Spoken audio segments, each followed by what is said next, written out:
Hello and welcome. This is another edition of the Fitness Reborn podcast. My name is Sean from Renaissance Fitness Personal Training, where we put movement ahead of workouts. And my guest today is Heather Murray. Heather, welcome. Hi, welcome. Thank you. I'm glad to be here. Yeah, glad to have you on. Glad to have you on. For those of you who don't know, and maybe you don't, Heather just told me she came back from a competition where her son competed in a robotics competition, right? Yes. Yeah.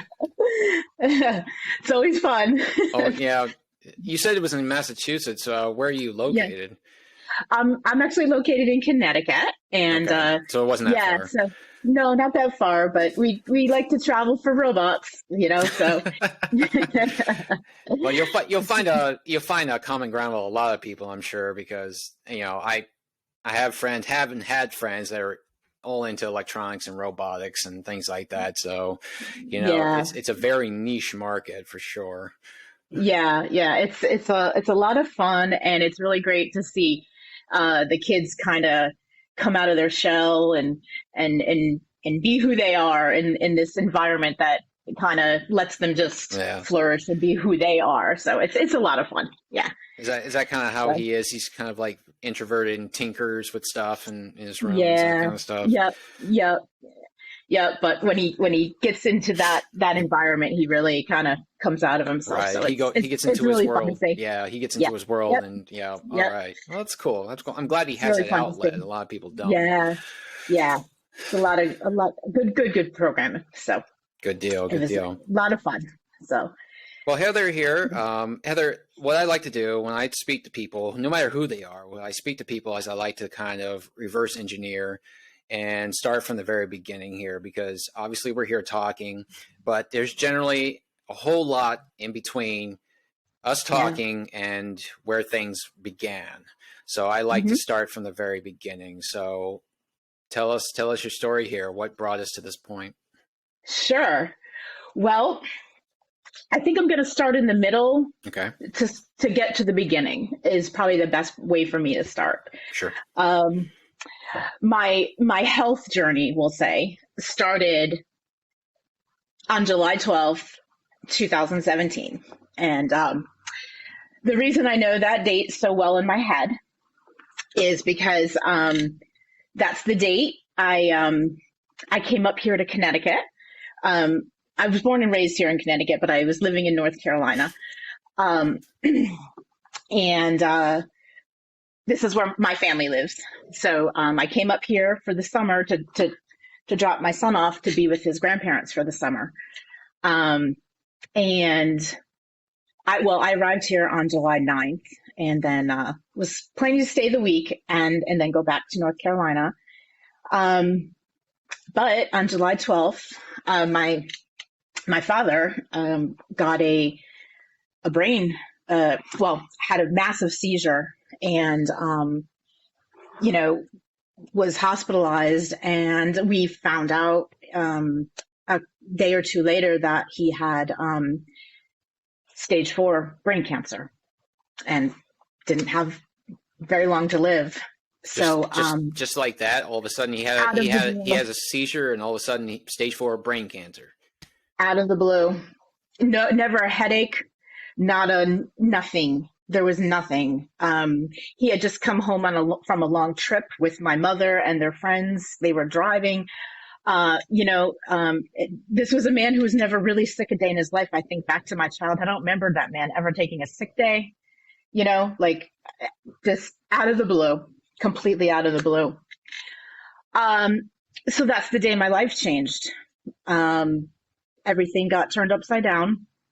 Um, and honestly, about 2 hours before he had that massive seizure, I'm going to just jump right into all this.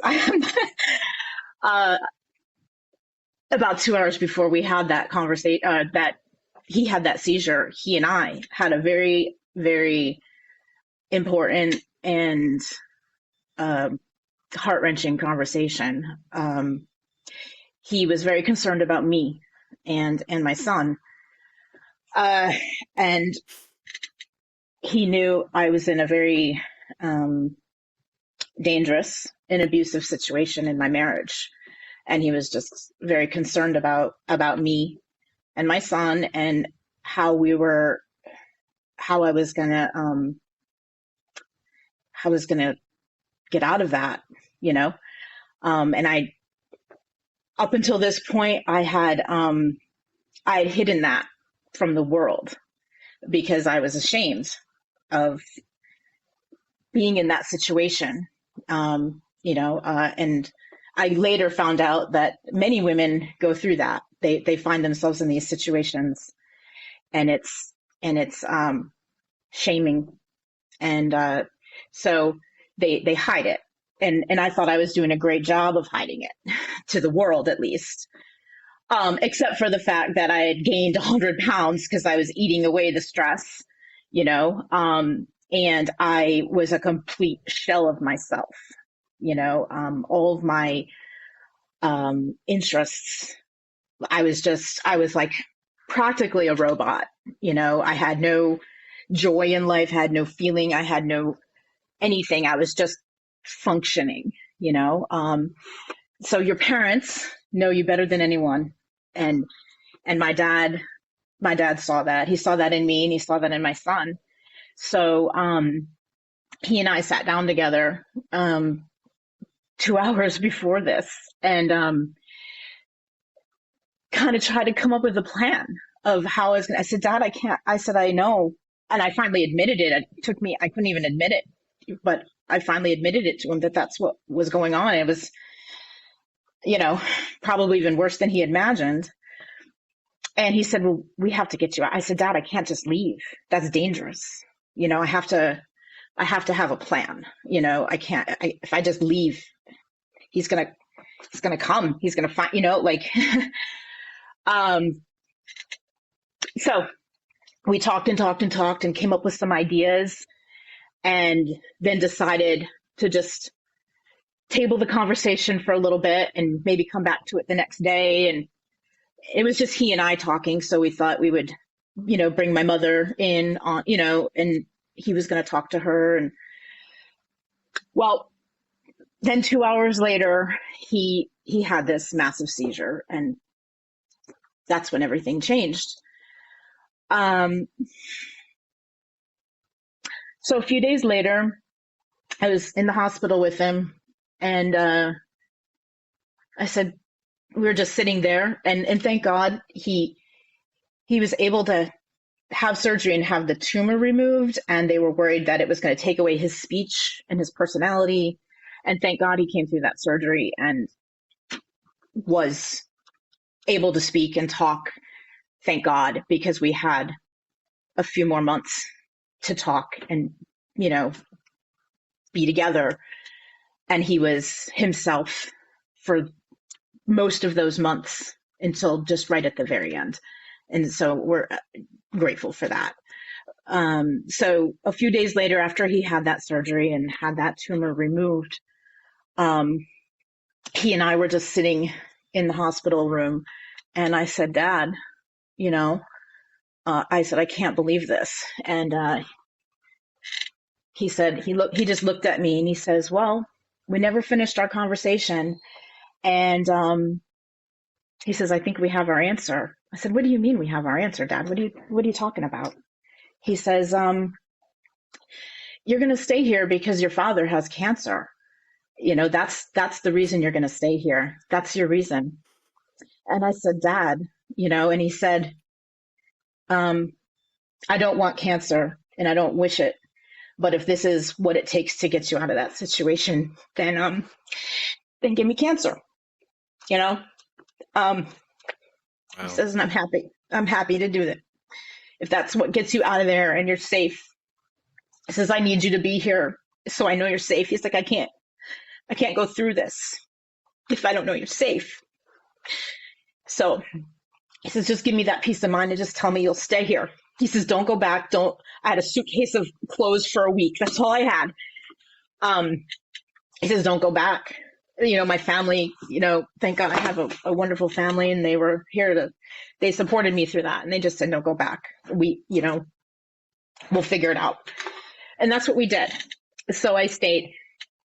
And he had his battle, and he was brave and strong, and he fought, but it wasn't a long fight, and he was gone by December. This happened in July, and he was gone by December. It was very quick. Thank God that it wasn't, a long suffering for him. However, during that short period of time, he was focusing on his diet and focusing on anything he could to be well, and nutrition had always been something that was important to me and something that I focused on. So, but even though I wasn't implementing it in my life at that time, because I was I was just stress eating anything I could find, it was in my mouth. That was the way I was coping with everything that was happening to me. Right. But I had always had this interest in eating well and treating my body well. So in that time, we were talking a lot about diet and nutrition, and he just looked at me 100 pounds heavier, and he said, he just looked at me, he said, take care of yourself. He says, I know it's hard, but find a way, this is, and I knew I was it for my son. I have to be here, right? I'm all he has. I mean, he has my family. My family's here, but I mean, I'm his parent. Since, thank God, his father is not, he's not involved. So, I knew I had to do something. I just didn't know what, because when you're coming out of a situation of emotional abuse, mental abuse, physical abuse, financial abuse, your whole life just boils down to one thing, and it's getting through that day. There's, how do I get through this day without poking that bear? And, and so my whole life was a series of, just stepping around and not making myself as small as possible so I could kind of fly under his radar and not make him angry, not make him, upset. So I knew things had to change. My life was so upside down at that point that I didn't even know where to begin. I did not know where to begin. So I focused, the focus was on my father during his illness, of course, and all that. So I didn't really start doing anything then, but the seeds were planted in my head. I had begun thinking about, what will my life look like? It was such a inconceivable idea to me to have it be my life, not this other person's life, and I'm just there for the ride. I'm there for the whatever, to be the person to blame, to be the punching bag, to be this. Like, I actually had my own life, so the seeds were planted. So shortly after my father passed, I started to just really process that and think, and I just started to go for walks, because I needed to clear my head. I needed to think. I needed it to be quiet. And I just started walking in the woods, well, actually, no, not even right at first. Right at first, I couldn't barely walk to the end of my street without being out of breath. I could do 10 minutes, maybe 15 minutes. But at the end of my street, there was a wooded area. And so I said, I want to go, I need to go in there. I want to go. So I made it my goal to just walk to the end of the street, go into those woods, see what's in there. Just let my curiosity start to, because everything was so suppressed in me. There was nothing in me that felt alive, you know? So I just kind of let that bubble up a little, like, what's in those woods? Let me go see. Let me go find out, just little steps. So I finally made it to those woods one day, and I just hiked through. I exhausted myself. I wasn't sure I was going to be able to make it back to my house, but I just didn't want to leave because I just felt so much peace in there. Yeah. A peace I hadn't felt in just so long, and I didn't have my phone. I didn't have anything with me. It was just me, and I was alone and with my thoughts. And so I just really started to think. And so then, how that starts with once you start moving your body, it just becomes, Yeah. You just want to keep doing it. Absolutely. It doesn't feel good maybe at first, but then when you finish, it feels great, Right. So I just continued to walk for a long time. And then eventually I did start bringing my phone, and I started listening to podcasts, and I started to, I went to some counseling to talk, to process all the trauma that I had been through, and just started to really find myself again. I had no idea. I had no idea who I was. And so one thing leads to another once you start moving your body, right? One thing leads to another. You want to keep doing it. Oh, and then you want to eat better, right? You want to drink that water, Mm-hmm. you want to, do some stretching. You want to go for that hike. You want to buy a kayak and, go kayaking, because now you feel like you can maybe sit in the boat and it won't sink, Right. or, you're, all these different things. So as I progressed on that journey, I started listening to music again. I hadn't listened to music in 10 years because it was an irritant to, my ex-husband. So I hadn't listened to music. I forgot that I loved music,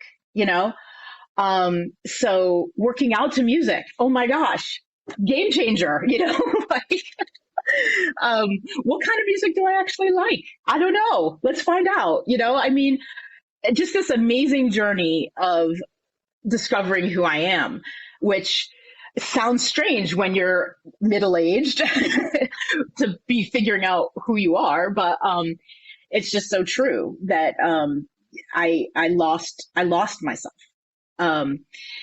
So shortly after that, with the walking, the weight was coming off pretty easily. I say easy. Mm-hmm. We all know it's not easy, but I was doing it every day, but I wasn't doing it like, oh, I have to go work out and go for a walk today because I'm trying to lose weight. It wasn't that.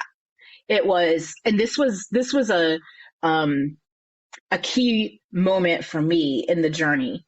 Was I've been overweight certain times in my life, and I've been okay weight wise certain times in my life. So I've gained and lost weight, but every time I've lost weight, it was always, I'm going on a diet. I have to exercise. I have to, and like everything had to be perfect. I have to drink this many ounces of water and this many ounces of chicken, and, like that, all that crazy stuff, right? That's very regimented. This time, this was a different experience, because I was in a fight to save myself. This was an act of love.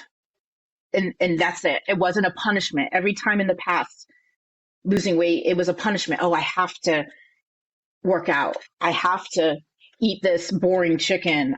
You know what I mean?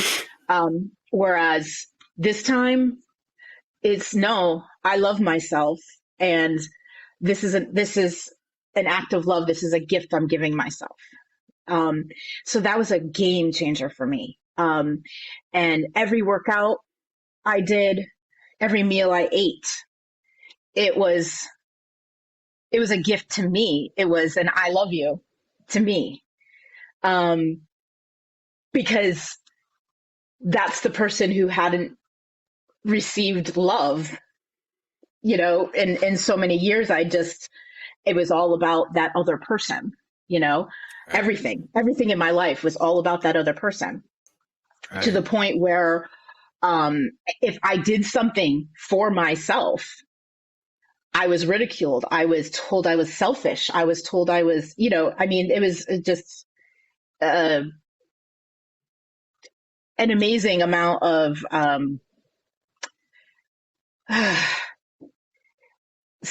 I want to say selfishness on their part, but it's a disease that it was just, the abusive nature of that. So I lost myself. But with this journey, it's been a journey of love, and I describe it sometimes as a rescue mission, because I felt like if I didn't do this for myself, I was just going to be lost, like forever. Like I felt like my entire personality was diminishing, like, and I would never find myself again. You just, it's such a, I look back on it now and I'm like, gosh, how did I function during that time? How did I get through the day? And I don't know. You just keep going. But again, I just lost who I was. I was told, I was a waste of air at one time. He told me I was a waste of air. So when I started working out, every breath I took, I just sucked that air in. And I was like, I'm going to take up all the air now. You know what I mean? Like it's all mine. So the more out of breath I got, the better I felt, because I was like, I deserve this air.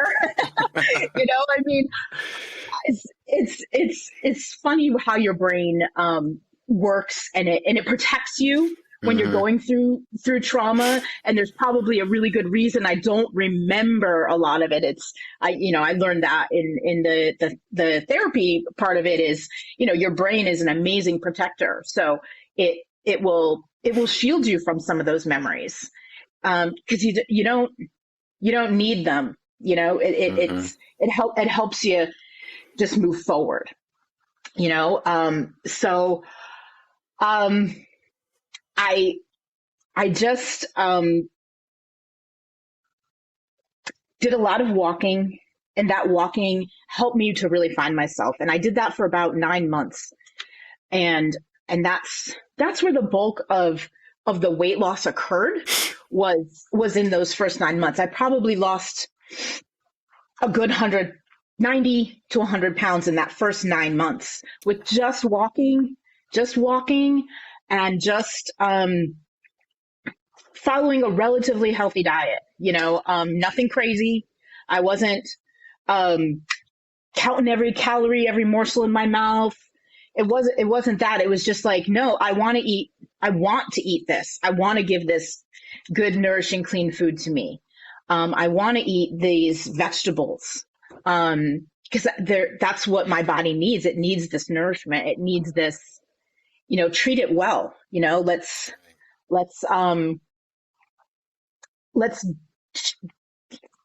treat myself with dignity and respect. It deserves that. I deserve that. So there was no, I did see a doctor, a naturopath doctor, who kind of specializes in, weight loss and just natural metabolic type things. And she also does some like genetic testing. So I did early on, get her help, just because I wanted to, it wasn't about losing the weight. It was about being healthy, right? So I wanted to know these things about myself, to know how to treat my body as best as I could, and I didn't think it was eating, fake, low calorie foods or, whatever, meal replacements and all that kind of stuff.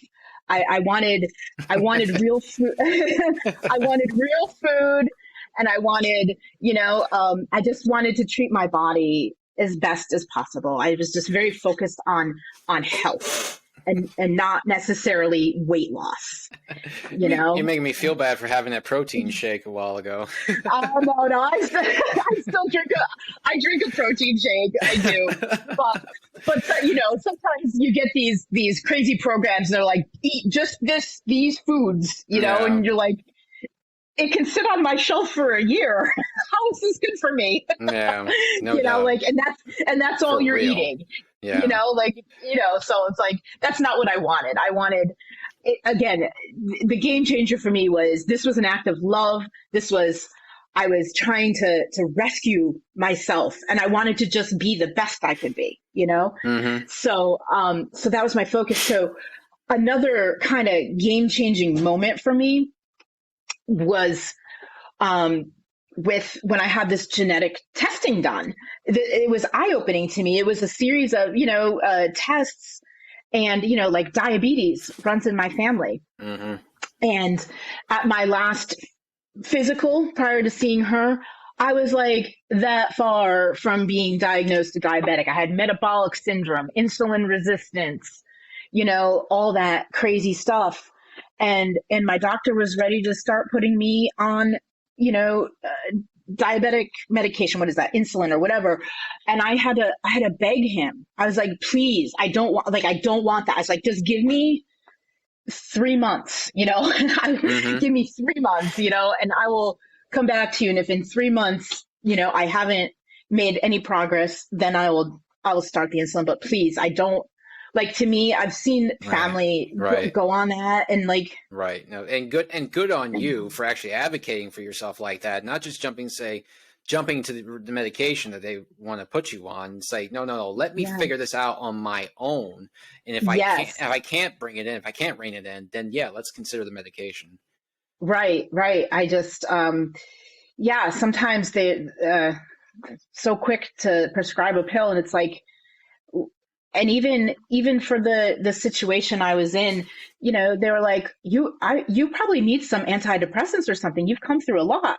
I'm like, no, I don't think I do, and I'm not, if people need them, they need them. I'm not by any means discouraging that. I'm not, but like, it was just such a quick, the doctors were very quick to offer that to me. Right. And I'll tell you what, in my case, and I'm not speaking for anyone else, but just in my case, there was nothing better for my mental health than going out and moving my body and taking a walk and just being either in silence with myself or listening to some great music or a great podcast, getting some inspiration, learning something new, like, and just kind of focusing myself outward and not inward on that pain, right? Or focus on others, how you can be a blessing to another person in your day. Those were the best tools in my toolbox to not fall into some kind of a, depression that way, coming through all that. So back to my doctor. So she did these genetic tests, and again, this diabetes and stuff runs in my family. So I was like, in my head, I was like, well, I'm going to be diabetic someday anyway, so who cares? Whatever, it's inevitable. I might as well just be happy and eat whatever the heck I want. Like, that was kind of the the thing swirling in my head. And I'll just, when it happens, it happens. But I was in my early 40s and it was happening. And I was like, oh, because, everyone else in my family, they were much older, 70s or whatever. So I was like, I'm not going to, in my 40s, So anyways, so I had this genetic testing done. And sure enough, she's like, no, you're not disposed genetically to have diabetes. Like, she's like, that's not in your cards. And I that was eye opening to me because I was like, oh, this is all in my control then. This is about the choices I'm making. Right. Cause I was a 10th of a point, maybe from that threshold, whatever it is, 7, I think, to be diabetic. I don't remember all the numbers, but I mean, I was like a 10th of a point below it. And I was like, those are my choices now. Not, oh, I just have, bad genetics, whatever. So now it was on me. So, that was immensely helpful. And if those tests are becoming more widely available and they're not expensive typically anymore, if anybody feels like, it's just a very worthwhile thing to have done. I've thought about doing it myself. Yeah, it's just eye opening because I mean, this was a couple years ago now, so I don't remember all of the other tests, but it could tell you about your reaction to certain even medications and how your body processes them and all kinds of, and I'm sure even now there's probably even more. It's just a really interesting field that's kind of opening up to us, this whole insights into our body, where we're not all the same, right? So just kind of, I'm a data person. I love data. I love that kind of stuff. So I love to see that stuff. So that was super worthwhile to me. It was eye opening. So once I figured out, okay, these are my choices. I'm doing this because not because I have to or I'm punishing myself, but because I love myself. Everything, there was a switch that flipped, and that was it. Now I'm on a mission and you put me on a mission and I'm going to finish it. I'm going to get to that goal. Right. So, I got to the 90 to 100 pound weight loss and about 9 months in or so. And then, I started running. And I hadn't run in 10 years. I cried the first day I ran because I never thought I could ever do that again in my life. I thought those days were beyond me. And I was just, oh, what a feeling, I can make this body move. It was just, I don't know, there was something really freeing about it. And I was crying as I was running because it was just such a feeling of just something I just never thought I could do. And I did it. But then as we started moving into COVID, I had started working out at a gym because I felt like it was time to start incorporating weightlifting and whatnot. And, I got a trainer because I didn't know what I was doing and I didn't want to get hurt. And, then COVID came and the gyms were closing and, so it got a little crazy there. But,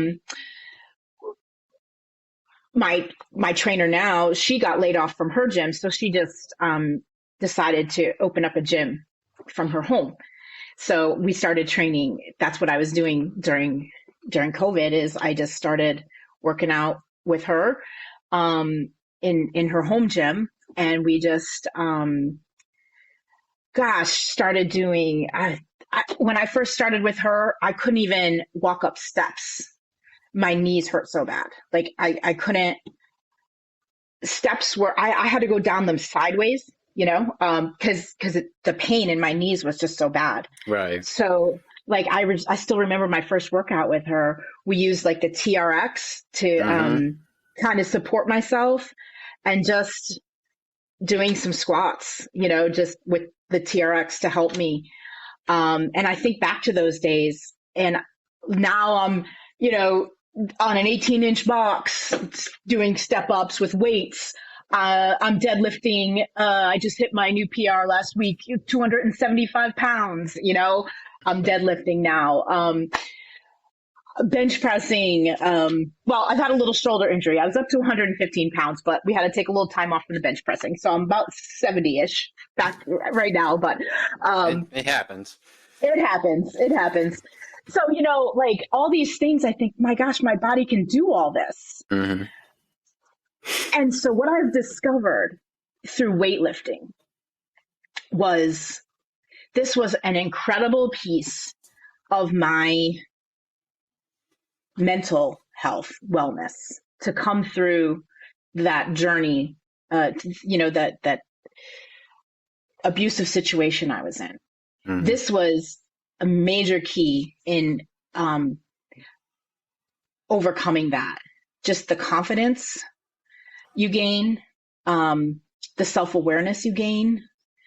And there's just something about being able to walk into a gym or walk into a room and just have confidence in yourself and in your body. Whereas I used to walk in a room and want to be the smallest person in that room. I didn't want to be noticed. I wanted to be in the background. The weightlifting has just given me this confidence of, I'll own the room, any room that I walk into, and not out of arrogance, but out of, I've walked through a lot, and I know those were the worst days of my life, and I walked through them. So there's nothing you're going to throw at me that I'm not going to be able to handle. Right. I think it's worth mentioning too, is like, because going into gyms, as working as a trainer, going into gyms for a lot of people is extremely stressful and extremely intimidating. Yes. Yes. I find particularly to women, because usually it's a bunch of guys in there, although you'll find a lot of women in there doing much the same thing. But most of the time I find it is women, typically older women, who find it most intimidating to go into weight rooms and things like that. But I think it's worth mentioning too, that the people in these weight rooms who are lifting, one, a lot of times they're not paying any attention to you. So they're off in their own world. I know they look like they're unapproachable. They look like they're not very friendly. It's just everyone just kind of has this natural resting bitch face when they're lifting weights, because they're concentrating and they got their music going and stuff like that. So they look like they're just not very friendly, but they are for the most part. And two, they are tremendously supportive, and they will. If you ask them for help, they will without a doubt help you. If you ask them for a spot, they will spot you. Everyone's got each other's back in there. So I feel like I really should have that thrown out there for anyone who is freaked out about going into a weight room for the first time. Know that it's not as scary as it looks. That's right. 100%. I agree with you there. Because once the gyms did start opening back up, I went back to my gym, and I ended up having two trainers, because I stayed with my trainer, but then I also picked up a trainer at the gym. So we trained together there too. And he would bring me through my training workout. And when we weren't quite finished, but our session was over, he'd be like, okay, go over there, and do these things over there, like go on the Smith machine or, whatever, do the leg presses. And I'm like, oh, you want me to go where all the boys are? No, I can't do it. I was good in our little training cage. Right. But then you want me to go over there with all of them? And he's like, let's go, we're going. And he brought me over there, and, it was just getting through that. And what a great bunch of people in the gym. Nobody has ever been mean or any, super supportive. Everybody, hey, can you spot me? Hey, what do you think? Do you think I'm doing this right? Because I'm very conscious of my form and stuff, because I'm older and I haven't been working out my entire life. So like, I want to make sure I'm doing things properly, because if I get hurt, game over. Like Yeah. I'm just, you know what I mean? So I'm always, No, I and got you. being newer, I've only been at this 2.5 years or so. Um, I'm always worried about, am I doing this right? Like I don't want to get hurt. So anybody I've ever asked at the gym has always been super supportive that way. And they're not as scary as they look. Right. Now I think about it as myself. I'm like, gosh, do I look scary now? Like, because I have that face. You probably do. There are probably people walking in first time and seeing you there Yeah. with your 270 deadlifts and saying, "Holy shit, I don't know if I want to go Yeah, near her." right. And I know I'm not working out with this smile on my face, right? No. It's I'm in the zone. I'm in the zone. Right. Yeah. Exactly. So yeah. So I do try to think about that. If I see somebody that I've never seen at the gym before or something, I'll at least try and say hey or whatever, just because there is that stereotype, and it's fantastic to have found out that it's just not true. There are a great bunch of people. They really are. Yeah, absolutely. And everybody's always so willing to give their own take or their own piece of advice, or I struggled through this, Right. So yeah, everyone in there too has got their own thing that they're going with too, and just because they're not wearing it on their shirt doesn't mean it's not there. I think everyone who is like a loyal gym rat, they're going there for a reason. Sometimes the reason is they're training, they're competitive or whatever else, but a lot of them are just going there because it is a catharsis. Yes. Great therapy session, if you want to call it that. Yeah, it totally is. The stress, anxiety, you name it. It is so great for your mental health as well as your physical health. I mean, I want to stress that piece of it, because so many people think that people are in the gym and it's all about how they look, and they're they're trying to get this perfect body and whatever, but the mental health benefits of lifting weights and working out, I think, far outweigh any physical results you get. Right, exactly. I can't tell you what it feels like to just know I can handle myself.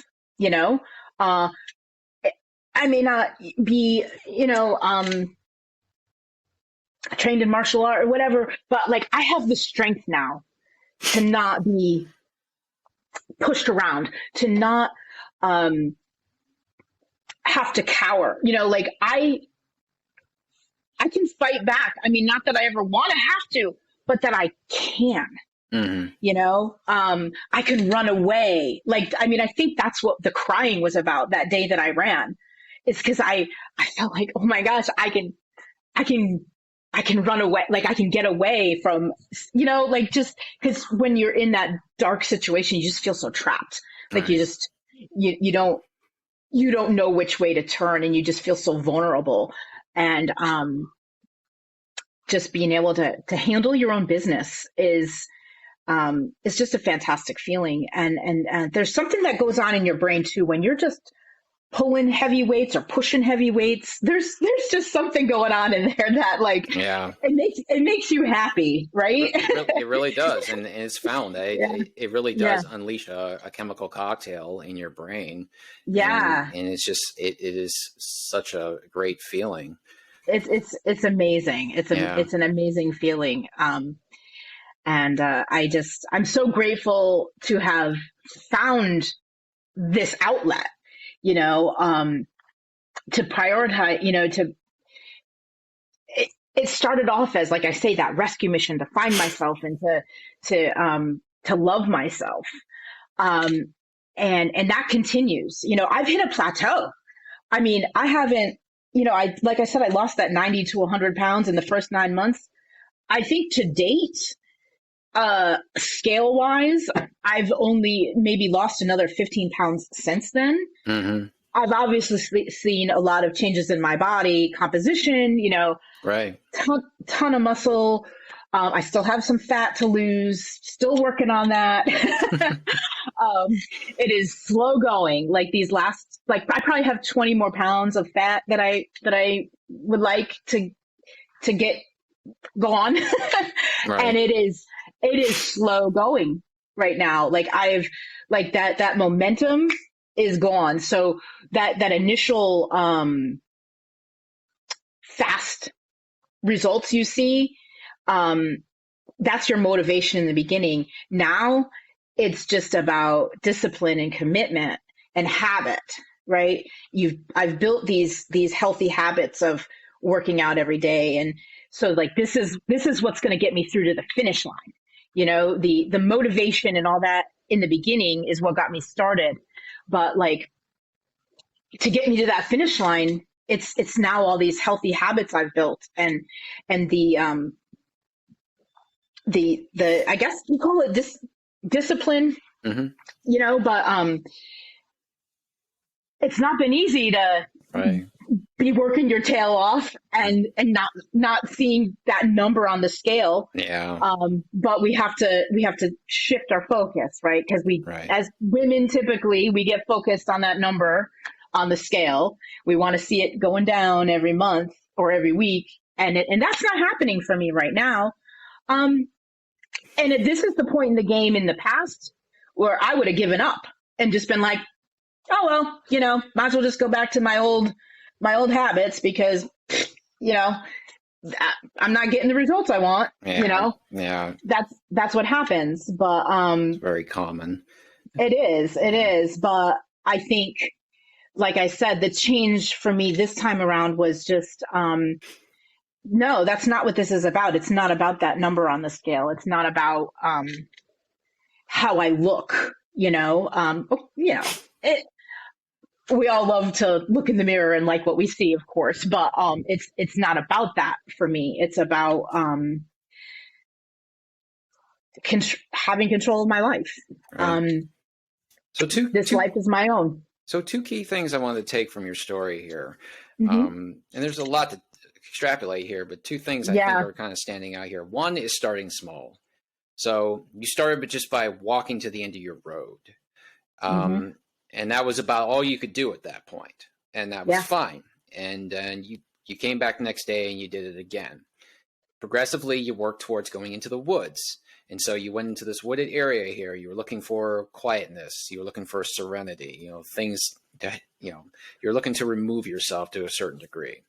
And so you just kept Hmm. going there, and then comes the snowball effect, where it goes from walking, goes to weight training, goes to plyometrics, goes to anything and everything. And I find that's Hmm. similar to my own thing too, because in my adult life, 20 years ago, when I started this, that's where I started. I was going through things mentally, and I started walking. I found a park. I It was a spur of moment thing. I got Hmm. up. I wasn't ready to walk. I didn't have running shoes on or shorts or anything. Actually, I was in blue jeans and just a Mm. shirt, and it was warm out. But I went to this park and I just started walking. Yeah. I needed some sort of physical movement to help me process my mental strain at the time. It was just Hmm. walking, and I went around. It was like a figure eight. I went around maybe twice, maybe three times. I come back to my car, I'm drenched in sweat. Yeah. So starting off small, and that again was a jumping off point to everything else that has come after that in my life in terms of Amazing. fitness. Yeah. And the other thing is like not being cruel and lacerating to yourself, Yes. not thinking that because you're not following this perfect diet plan, you're not doing everything absolutely perfect, you're not, you know, jumping up at 4:30 in the morning um, and hitting the ground running, you know, every single day without pause, you know, if you're not doing that, you're not doing anything. That kind of attitude, taking that kind of Right. attitude towards yourself, the fact that you are allowing yourself to be human and to Yes. be an imperfect creation, and to have this not flawless execution of everything that you're doing in your life. I think that's probably, in my opinion, from what I've heard, that's the two biggest takeaways from Yeah. everything I've heard. 100%. Yep. Small habits lead to big success. And it's an act of love. This is an act Hmm. of love, It taking really care of should be. ourselves. Yeah, it's not a punishment. It's an act of love. So, yeah, it's what an amazing journey. And I was always active as a kid and in sports and all that, but I never had like fitness as my focus or anything. It was just, I played sports to play sports. I kept in condition well enough to play my sport, but I didn't ever, fitness was always a punishment. It always was, and so was diet. So huge game changers, to just, yeah, be imperfect. Not every workout is going to be perfect. Not every meal is going to be perfect. Um, some days you're going to hurt. Hmm. some days, some days, and you're going to hurt, and it's going to be okay to push through what that hurt. Or some days it's going to hurt, and you say, no, this is the day that I need to rest, and it's okay to rest. Resting is part of it. You know, you don't have to, just push through everything. Sometimes the best thing you can do for your body is just give it a rest. Yeah. And that's hard for, I do have that on off, black white kind of a personality. So that has been a huge shift for me. That was in every other past attempt, it was, black white on off. I'm doing this, I'm not doing this. This has just been completely different, and like, obviously the results have been completely different. Because every other time I'd lose 10 pounds, 20 pounds, and then I'd gain 30, you know what I mean? Because I'd Hmm. stop, but this is a lifetime. Right. Um, this is going to, I see some of those videos. Have you ever seen them of these women, 70, 80-year-old women, like, and they're doing like gymnastics events, and, um, like, they're my inspiration. That's who I want to be when I'm 70 Okay. or No, 80 years old. I've not seen Yeah. those videos, but Oh yeah. my gosh, they're amazing. They're out there doing, gymnastics, and they're flexible, and, I should say, that's been a more recent focus of mine, is flexibility. I've been working on strength and endurance and cardio and all this for the last 2.5 years. And I have found that I've neglected flexibility. Haven't really focused on it as much. And so just in the last couple of months now, I've been incorporating uh, flexibility into my routine, and I'm starting like Pilates now, just as a, Yeah. little. And there's you want to find out how flexible you are? Go take Pilates or yoga or a bar class. You're going to find out you are not as flexible as you Yeah, think you are. you're gonna find out pretty quickly just where you're deficient in your flexibility. It Yes, might be yes, and might end up being just about everywhere. yeah, yeah. I would have to say that. Yeah, I would have to say that. Um, so like that's a whole new realm for me that I'm really excited to get started on. But here's, like, beyond like just my own my own mental health wellness and physical wellness throughout this journey. Like, that's been a major gift to me. Um, what I have found, um, is I'm able to be a gift, give the gift, I guess, to others. Um, I started like making these little workout videos and stuff, and walking and all this. I started doing that as like accountability to myself, because I wanted to see, in 2 years, I wanted Facebook to show me, what I was doing 2 years ago, and then see where I am today. It was an easy way to kind of be accountable and kind of keep. I don't journal, I don't write, but like this was a way for me to journal the journey, right? But what I found was that became inspirational to others, and I did not anticipate that at all. Um, because who wants to watch people work, like who wants to, like, Who wants to but, watch people work out? Well, there's an entire Instagram industry built around that. who knew? I didn't know that. I didn't know that. So, anyways, the messages and it's been amazing just seeing people's response to it. Like they inspire me and I inspire them. And it's like this beautiful circle of, just encouragement and, getting people to just start. Oh, hey, I went for a walk today because I saw your video. Oh, hey, I tried this new recipe today, and it was really good. Maybe you want to try it, like, it just, it's been amazing. And like the first time anyone ever addressed me, and they're like, we were standing in a group of people, and, someone said to me, well, hey, Heather, what do you think about this? You're really fit, and I turned around and looked behind my shoulder to see if there was another Heather standing behind me. Like, you're talking to me? I'm like, are you kidding me?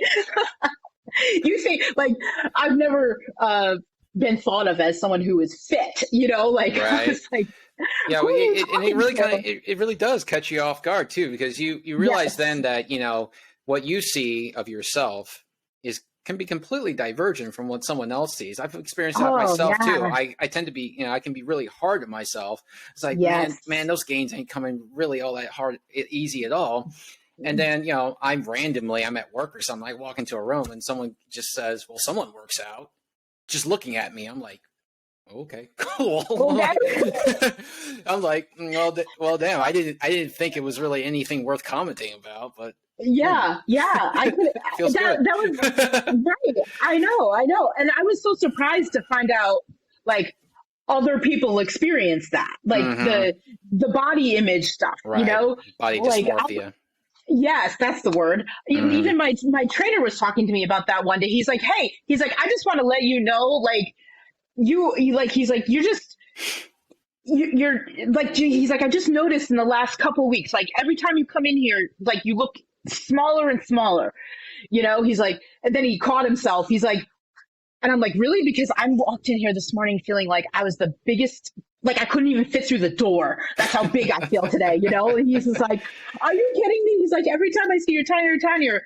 And then he said to me, he goes, I was at the gym the other day myself with my trainer, and like some guy came up to me and like was like complimenting me on my whatever, his bicep or whatever, and he's like, and I like was just having the shittiest day that day where I felt like I was like so tiny and scrawny, and and I'm like, wow, you really actually feel like that? Like, it's amazing that everyone goes through that,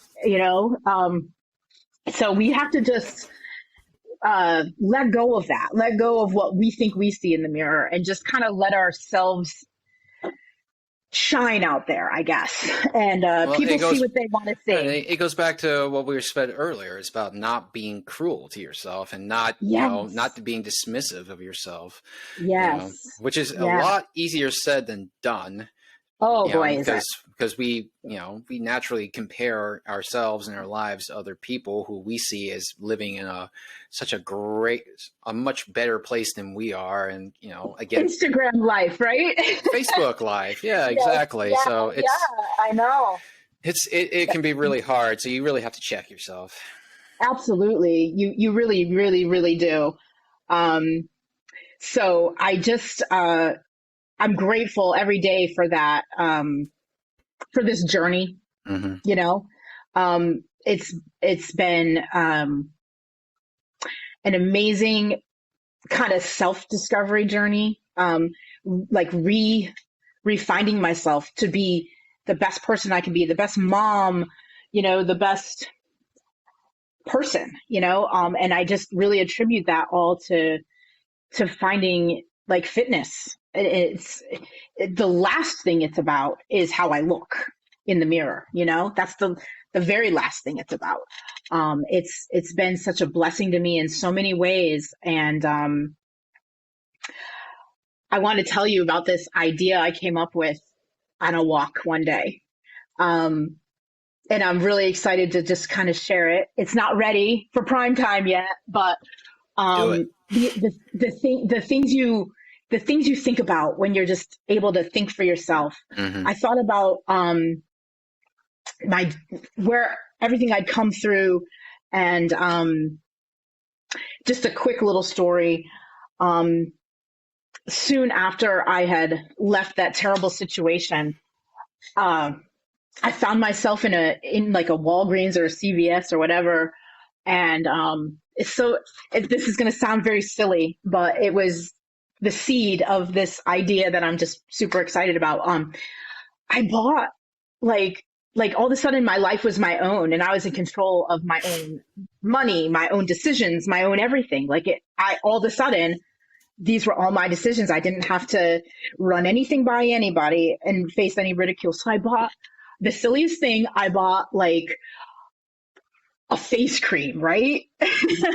And in the past in my marriage, if I had ever done that, I would have been ridiculed as like being selfish or, you know, caring too much about my appearance, or, just spending too much money on it, like whatever. Like there was always a raft of criticism. So I never took care of myself. Self-care was not allowed, right? So I bought that bottle of face cream, and I came home and I just washed my face, and I just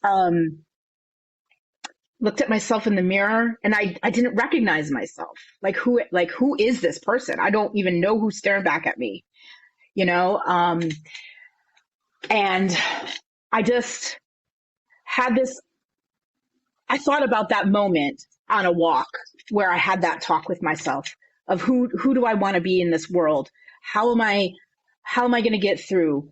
I'm my child's mother, and I'm all he has, and my family has been a blessing to me, and how am I going to be a blessing to them? Because I feel like all I've done is cause them stress and grief, with all this stuff going on in my life and the choices I made and all, like it was just this kind of real talk, in the Hmm. mirror. So I reflected on that moment, a year later on one of those walks in the woods. And it just came to me that was my moment of dignity. That's the moment where I saw myself in the mirror and I saw who I wanted to be. And I decided that at that moment that's what I wanted to do. I wanted to create a skincare line for women, or not just women, and I wanted to use it to help women who are in like domestic violence situations and who need that dignity, and just the dignity of that first little step of self-care, of just washing your face and taking care of yourself. That led to so many other moments in my life where you just need to love yourself, and love yourself enough to do the things for yourself that you need to do. And it's not a punishment. So it's still a work in progress. It's going to be coming out soon, but again, the whole idea behind it's the working title is No Apology, because it's going to be this kind of vegan, cruelty-free, no chemical, because, we always forget the biggest organ on our body is our skin. And we are doing all this stuff to take care of ourselves, working out and eating right and feeding ourselves well. And then we go and throw a bunch of chemicals on our skin, right? So I didn't want to do that, so I call it, the working title is No Apology, because somebody very, special in my life once told me, because of course, after you get out of a situation like that, I found myself apologizing a lot for a bunch of things I didn't need to apologize for. So this person said to me one day, he says, don't apologize. Never apologize for being you. You are perfect and wonderful as you are. And don't ever apologize for having a standard. So that's where this whole idea came from. Called No Apology. So it's no apologies for having a higher standard for ourselves and for the products we use, and also our relationships, and also often, women or men who go through a situation like I have, or many people in the world have gone through situations where they were not treated well. They never get an apology for that, and they still have to. They move on with their lives, and they put good in the world. And so that's where the seed of that was born. This no apology. And my hope is once I get it off the ground, I'm going to be able to give these little skincare kits to women who are in a domestic violence situation, if they find themselves in the shelter, just to have that little piece of dignity to wash your face and take care of yourself, just that little step.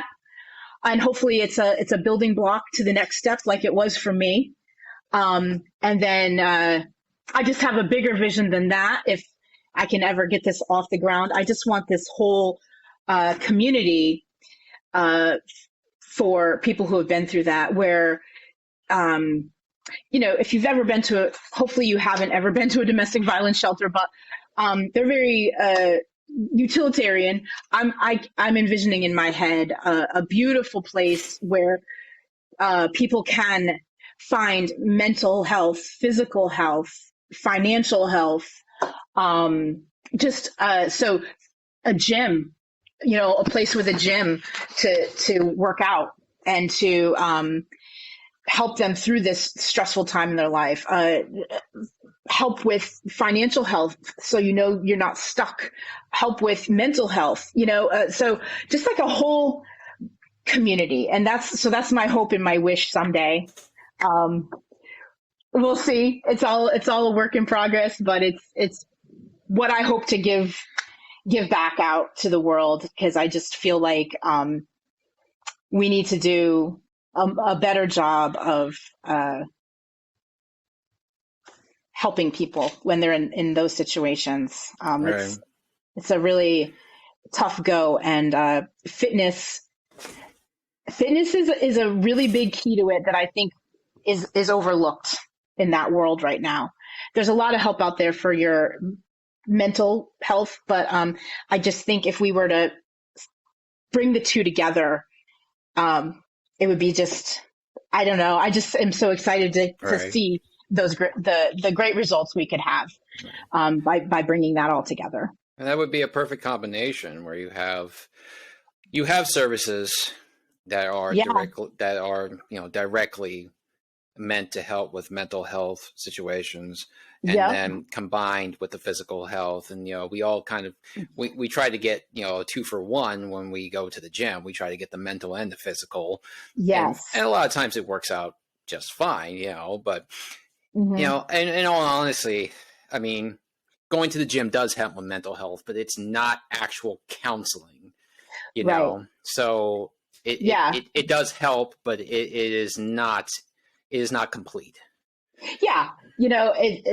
Sometimes people have been through things that are very, very difficult that, it needs a little deeper dive on it. Right. And I just envision this beautiful, beautiful place for people to come to, because your nervous system, when you're going through that, your nervous system is just like up so high. Just remember that feeling of exiting the situation. And like the first thing, like when I first started with that doctor, the first thing she ever wanted to do was bring my nervous system down, like just calm. Like that was the first, before we touched our diet, before we did a thing, she just wanted to bring down my nervous system. So just a place where women or men could come and just feel safe and collect themselves and not have the pressures of your daily life. So there'd be help there for childcare. I just have this vision in my mind of this kind of almost like a spa-like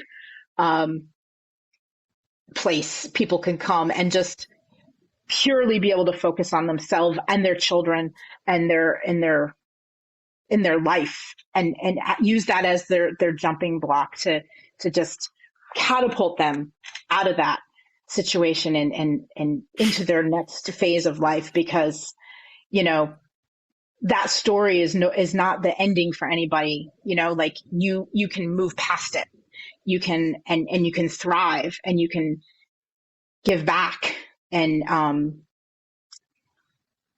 love, you know. Mm-hmm. To me, that's my biggest victory, is Well, you walking know, through that. yeah, And everything's got to start somewhere. You always have to right. start with a vision. So, Yes. Yes. just because it's in its very embryonic stage right now doesn't mean that it's not gonna be a thing. So, I'm gonna do my best to make it a thing. It is it's my mission. So oh, there you go. like I said, it's a little baby in my brain Mm-hmm. right now, but I'm just excited to share it. So I wanted to share it. It's got to start Um, somewhere. yeah, and it all started with going for a walk in the Oh, woods. there you go. There you go. That when you do your TED talk, that's how you started. It all started with a walk. That's your opening. Yeah. That's your opening line right there. Yes. Yes. Yeah.